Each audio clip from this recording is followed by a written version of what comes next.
Assalamualaikum warahmatullahi wabarakatuh. Teman-teman, kita bertemu lagi.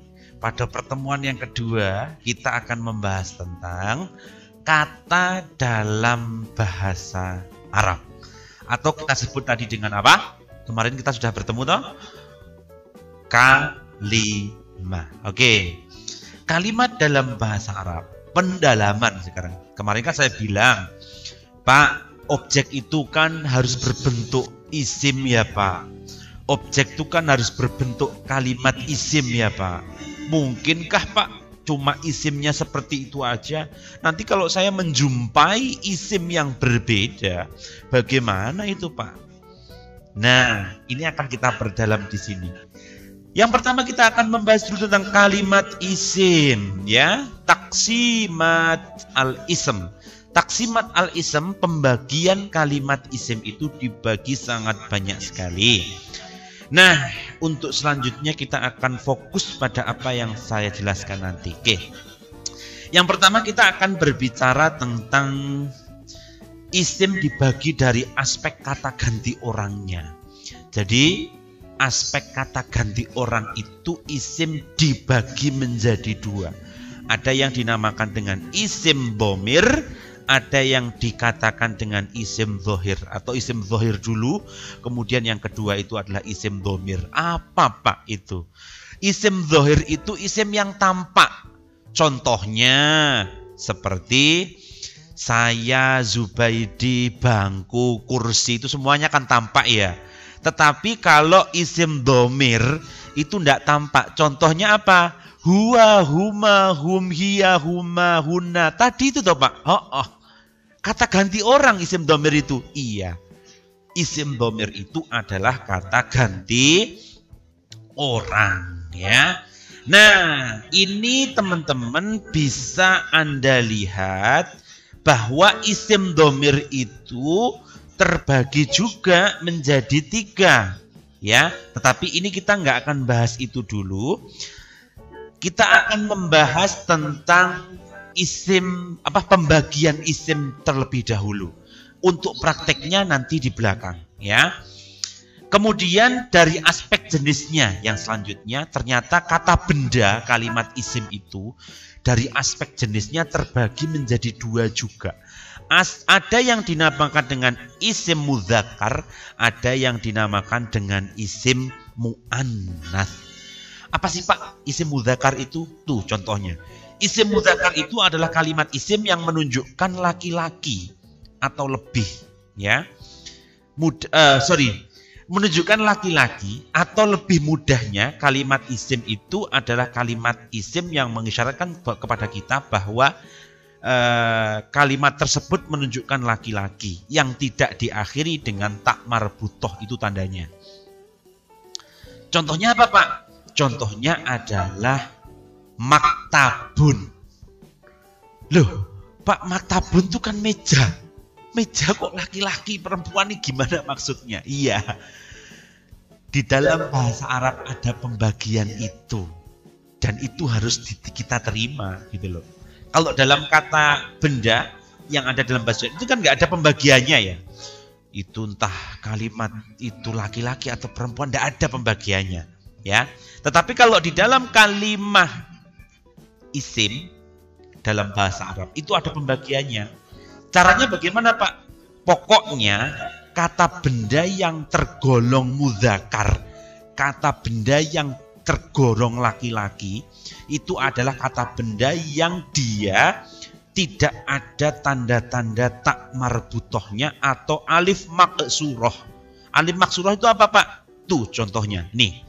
Ini adalah alif maksurah ya. Alif maksurah itu seperti ini ya. Nah, kemudian atau juga alif mamdudah seperti ini. Alif mamdudah itu bisa dilihat ya. Alif mamdudah itu seperti ini. Kalau ada kata benda bahasa Arab yang ada seperti itunya, alif tak marbutoh, alif maksurah, alif mamdudah, maka dia bukan kata benda yang mudzakkar, dia yang muannas. Muannas itu apa Pak? Muannas itu adalah Kalimat isim yang menunjukkan perempuan, kebalikannya tadi, itu ada tak marbutohnya. Contohnya yang Pak, bisa kita coba ya Pak, kita coba contohnya ya Pak. Ya, itu ada contohnya. Seperti lafadz Zaidun, Aliyun, Asadun, ataupun Ardun, Ainun. Kalau yang pertama tadi kan secara lafadz dia memang menunjukkan laki-laki. Tapi kalau yang kedua itu maknanya, lafadznya menunjukkan mudzakkar, tetapi kalimat tersebut tidak berjenis kelamin laki-laki. Contohnya arbun, kemudian ainun, dan lain sebagainya. Bumi, mata, dan lain-lain sebagainya itu. Pak, kalau yang mu'annas apa Pak contohnya? Aisyatun, yang ada tak marbutohnya. Berarti kalau ada lafadz Aisyatun, Fatimatun, Salma, alif maksurah, atau sauda'u, itu alif mamdudah, maka dia adalah termasuk jenis kata benda yang mu'annas. Contohnya lagi madrasatun secara majaziyah atau syajaratun. Kemudian ada samaun, arbun, ainun, ini maknawi. Ternyata Pak, lafadz-lafadz yang tidak berjenis kelamin itu ketika diikutkan nanti dia ikut menjadi mu'annas secara maknawi. Lafzinya seperti Usamah, Hamzah, ya, dan lain sebagainya. Maksudnya apa Pak? Secara kelamin dia itu laki-laki, tetapi secara lafadz dia itu perempuan. Apa? Usamatun, ya. Kemudian Hamzatun. Hamzah itu orang laki-laki, tetapi secara lafadz ada tak marbutohnya, ya, maka dia dianggap mu'annas begitu. Kemudian dari aspek huruf akhirnya, kalimat isim itu terbagi menjadi 3, ya. Ada isim soheh, isim maksur, isim mamdud, dan juga isim mangkus, ya. Apa itu Pak maknanya? Nah ini, isim soheh itu ya yang lafadznya semuanya soheh, tidak ada huruf ilatnya atau tidak ada maksur, mangkus, dan mamdudnya. Contohnya apa Pak isim soheh itu? Muhammadun, Fatimatun, Aliyun. Itulah yang dinamakan dengan isim soheh. Kalau isim maksur itu apa Pak? Isim maksur itu adalah isim yang huruf akhirnya berupa alif lazimah, ya. Tadi alif lazimah sudah tahu ya bentuknya seperti ini ya, alif lazimah. Dan sebelumnya berharokat fathah, seperti contoh seperti ini. Salma, Musa, Yahya. Ini dinamakan dengan isim maksur. Kemudian isim mangkus itu sama ya lazimah seperti kalau tadi itu awalnya fathah, huruf sebelum ya itu fathah, tapi kalau yang ini huruf sebelum ya itu adalah kasroh. Contohnya qadhi, hadi, roji, tapi bukan ya, itu alif. Dan yang terakhir isim mamdud, sauda'u, bayda'u, husa'u, ya itu namanya isim mamdud. Oke. Kemudian dari aspek jumlahnya, isim terbagi menjadi 3. Ada isim mufrad, ada isim tasniyah, kemudian ada isim jamak, ya. Kalau yang mufrad itu apa Pak? Mufrad itu yang menunjukkan makna satu. Contohnya muslimun, satu orang muslim. Kitabun, satu buku. Nah itu adalah isim yang menunjukkan mufrad. Kalau tasniyah Pak? Tasniyah itu adalah isim yang menunjukkan makna 2. Apa Pak maknanya? Maknanya itu adalah contohnya, contohnya apa Pak? Contohnya adalah seperti tadi, muslimun itu satu, kemudian ditambahkan alif dan nun menjadi muslimani. Ada 2, ya, muslimani 2, atau muslimaini 2, ya. Kemudian Pak, cara nambahkannya itu bagaimana Pak? Nanti itu ada aturannya sendiri. Ya, nanti akan kita perjelas di pembahasan berikutnya. Kemudian untuk yang ketiga itu adalah isim jamak ya teman-teman. Isim jamak itu berarti kata benda yang menunjukkan bendanya itu lebih dari dua. Contohnya kalau yang tadi muslimun menjadi muslimuna, itu berarti banyak orang-orang muslim. Orang-orang muslim banyak.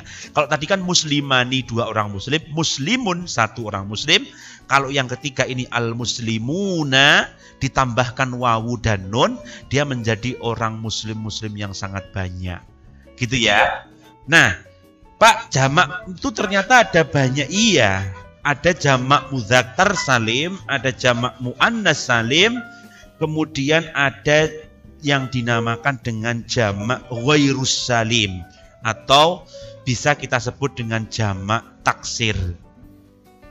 Kita jelaskan dulu yang dari pertama, jamak mudzakkar salim.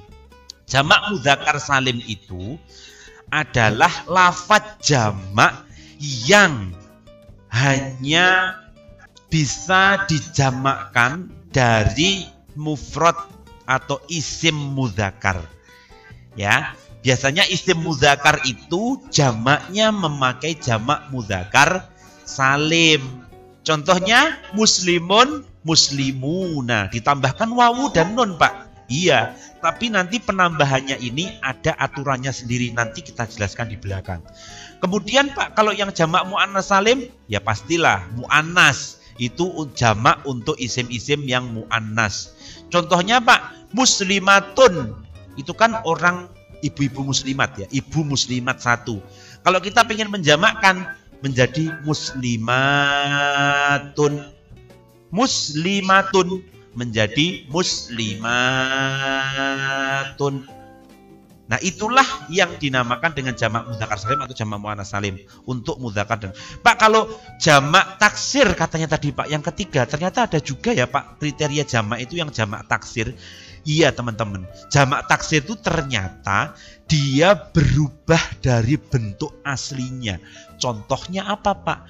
Contohnya adalah kitabun menjadi kutubun. Biasanya jamak taksir ini berada pada ghairu aqil. Ya, berada pada ghairu aqil.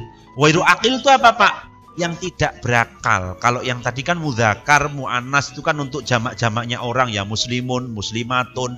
Kemudian apa namanya lagi, solihun, solihatun gitu ya, solihuna, solihani, solihina. Nah, gitu ya. Maka untuk yang jamak taksir ini biasanya untuk benda. Kitabun menjadi kutubun. Ya. Nah, terus aturannya gimana, Pak? Kitabun kok bisa menjadi kutubun?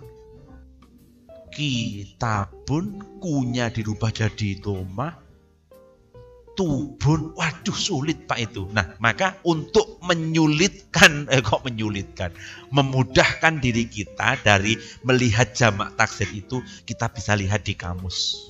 Ya, kalau Anda mencari di kamus, itu pasti di belakangnya ada seperti ini nih. Nah, kalau biasanya jamak mudzakkar jamak taksir, itu biasanya ada seperti ini. Ya, jadi kitabun, kemudian jim, kutubun. Seperti ini ya. Maka kitabun, jim, kutubun, maknanya adalah kitabun, jamak taksirnya adalah kutubun. Tidak ada masalah. Oke. Kemudian yang kelima, itu adalah dari aspek khusus umumnya. Ya. Dari aspek khusus umumnya, ini akan kita bahas di part setelah ini. Terima kasih. Assalamualaikum warahmatullahi wabarakatuh.